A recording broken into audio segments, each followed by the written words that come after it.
So let's wrap up with NetBox IPAM.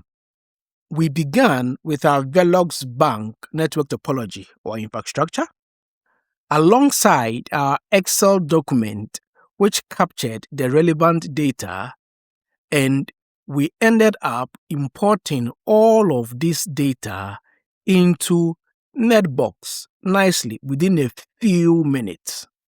We began with an overview of this infrastructure. Then we looked at how to model our layer 2 information, i.e. our VLANs, and we ended with how to model our layer 3 information, which is our prefixes and our IP addresses.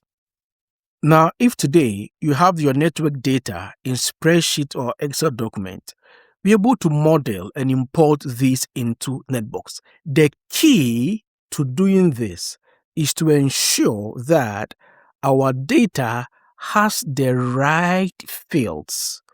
When I say right, with regards to what NetBox expects. So, for example, if you look at importing prefixes, NetBox will expect that we have a field like prefix, a field like status, both of these being required. So if you don't have any of these, your import would fail, and you have this other field. Same applies to IP addresses, VLANs, and all of that.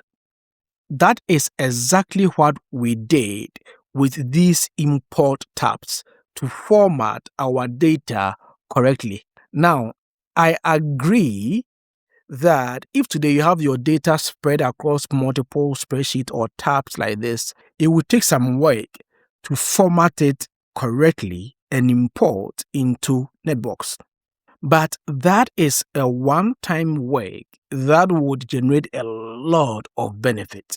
And even if you understand your data very well, you can write scripts that will extract the relevant data into CSV files like this that you can easily import into NetBox. But once you do that, we enter into a whole new world, because NetBox will expose a lot of interfaces for us as far as our automation is concerned into other tools like AWS and Grafana and all of that. So if you have data in spreadsheets, your work is cut out for you. Make sure that you have all of these well documented in NetBox.